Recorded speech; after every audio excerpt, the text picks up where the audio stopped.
Hello friends, YouTube पर ये मेरी पहली वीडियो है और मैंने अपनी फ़र्स्ट वीडियो डेडिकेट की है हिमाचल प्रदेश गवर्नमेंट एम्प्लॉयज़ के लिए। आज की इस वीडियो में मैं फॉरेस्ट कंजर्वेशन एक्ट 1980 के बारे में कुछ जानकारी दूंगा।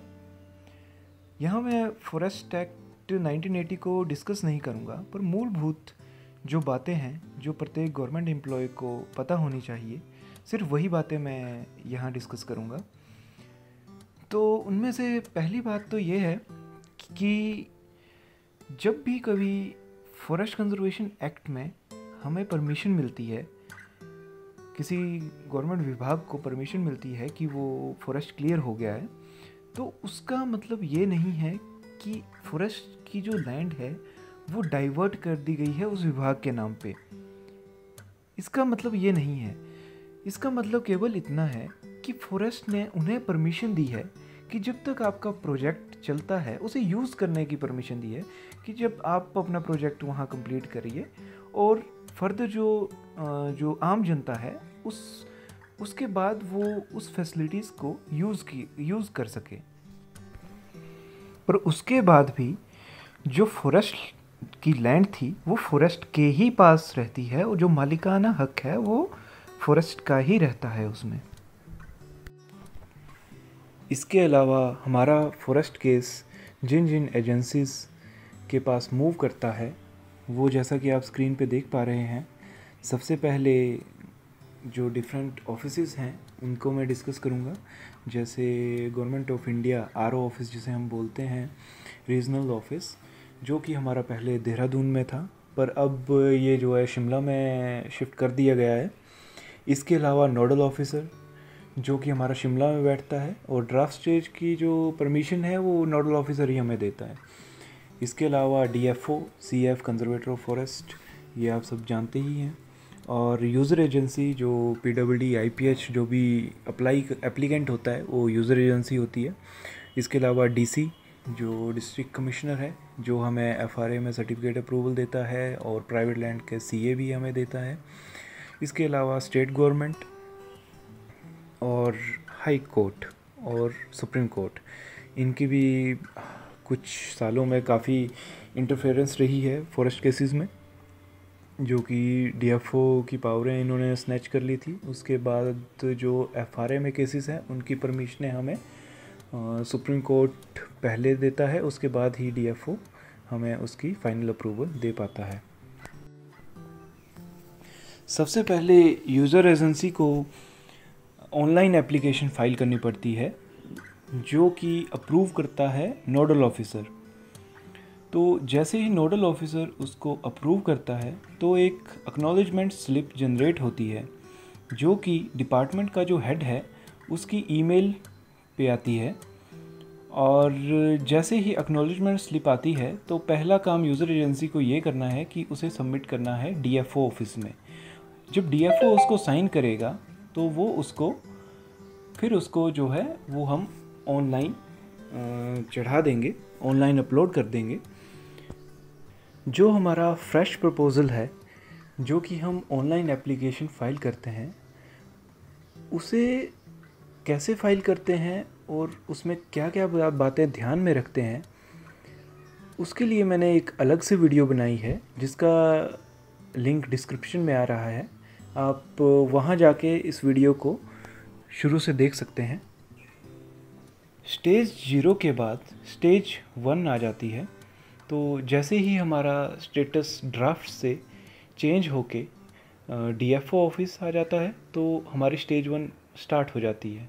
तो जो 4 फोल्डर हमने डीएफओ ऑफिस में सबमिट करवाए गए हैं, तो जैसा कि हम स्क्रीन में देख पा रहे हैं, तो जो फ़्लो चार्ट है इस फ़्लो चार्ट के हिसाब से ही हमारा फोल्डर आगे मूव करता है। तो डीएफओ से पहले कंजर्वेटर ऑफ फॉरेस्ट के पास जाता है, उसके बाद नोडल ऑफिसर के पास, फिर पीसीसीएफ, फिर एसीएस और उसके बाद फॉरेस्ट मिनिस्टर के पास। तो जैसे ही हमारी अप्रूवल फॉरेस्ट मिनिस्टर से आके फिर वापस ये नोडल ऑफिसर तक पहुंचता है, उसके बाद ये रीजनल ऑफिस जाता है। तो रीजनल ऑफिस जो है इसमें हमें इन प्रिंसिपल अप्रूवल देता है। तो रीजनल ऑफिस हमारा आजकल शिमला आ गया है। तो वो वहाँ से हमें इन प्रिंसिपल अप्रूवल हमारे फॉरेस्ट केस में मिल जाती है। जैसे ही हमें इन प्रिंसिपल अप्रूवल मिल जाती है, उसके बाद हम जो एनपीवी और सीए की पेमेंट है वो फॉरेस्ट ऑफिस को में जमा करवाते हैं चालान के थ्रू। चालान कैसे जनरेट करना है और ये कहाँ से मिलता है, ये ऑनलाइन प्रोसेस है, इसकी मैंने अलग वीडियो बनाई है, वो डिस्क्रिप्शन में आपको लिंक है, वहाँ पे आपको मिल जाएगी। इसके बाद स्टेज 2 शुरू होती है। स्टेज 2 में सभी प्रकार की पेमेंटें करने के बाद डीएफओ और सीएफ ये कंफर्म करते हैं कि यूज़र एजेंसी द्वारा सारी पेमेंटें कर दी गई हैं और वो इसकी कॉम्प्लाइंस नोडल ऑफिसर को दे देते हैं और इसके बाद नोडल ऑफिसर जो है वो आरओ ऑफिस को ये कॉम्प्लाइंस दे देता है। उसके बेसिस पे जो है फाइनल अप्रूवल जो है गवर्नमेंट ऑफ इंडिया से हमें स्टेट गवर्नमेंट को आ जाती है और स्टेट गवर्नमेंट जो है इसमें फाइनल ऑर्डर निकालता है, जिसके बेसिस पे यूज़र एजेंसी के पास फाइनल ऑर्डर आ जाता है। तो हमने देखा कि हमारा फॉरेस्ट केस किन किन स्टेजेस से गुजरता है और तब जो है यूज़र एजेंसी को जाके फाइनल अप्रूवल आती है।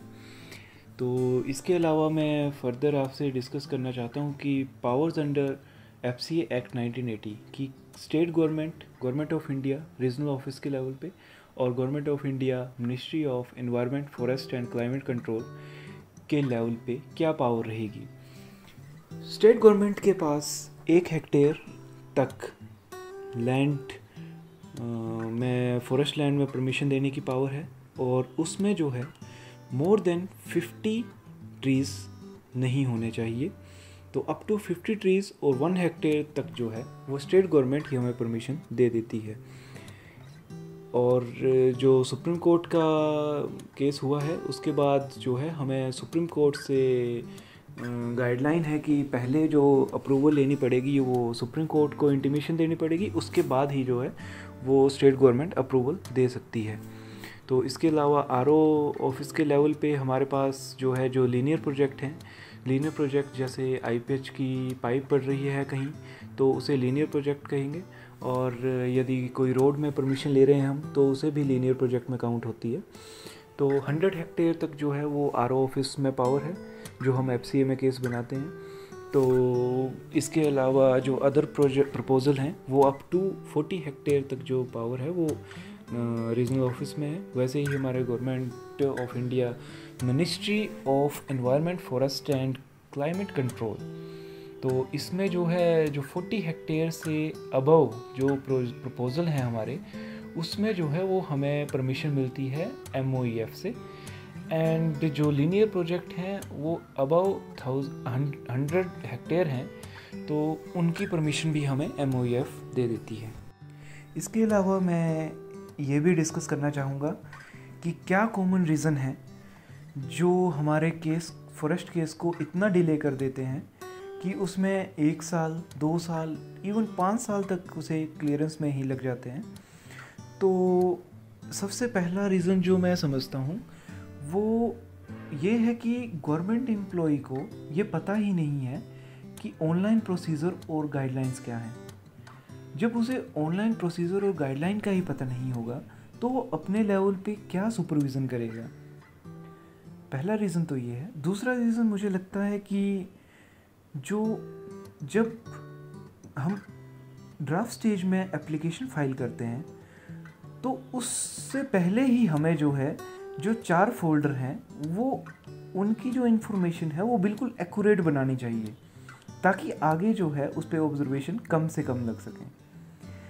इसके अलावा जो हमारी जॉइंट इंस्पेक्शन है, जॉइंट इंस्पेक्शन जो है रेवेन्यू अथॉरिटी और फॉरेस्ट और यूज़र एजेंसी के साथ होती है। तो जैसे ही आप फोल्डर आपके तैयार हो जाएं, आप एक लेटर जो है वो अपने एग्जीक्यूटिव इंजीनियर से DFO ऑफिस भिजवा दें यदि वो DFO लेवल की इंक्वायरी है। अगर वो वायलेशन या फिर वायलेशन की इंक्वायरी है तो आप अपने एक्शन से लेटर लिखवाएं SC को, और SC जो है CF कंजर्वेटर ऑफ फॉरेस्ट उसको लेटर लिखेगा, तो वहाँ जो है वो डेट फिक्स करेंगे, तो आपका प्रोसीजर जो है वो फास्ट हो जाएगा। जब तक आपकी स्क्रूटनी होती रहेगी, इवन आपकी वहाँ पे जॉइंट इंस्पेक्शन भी हो जाएगी।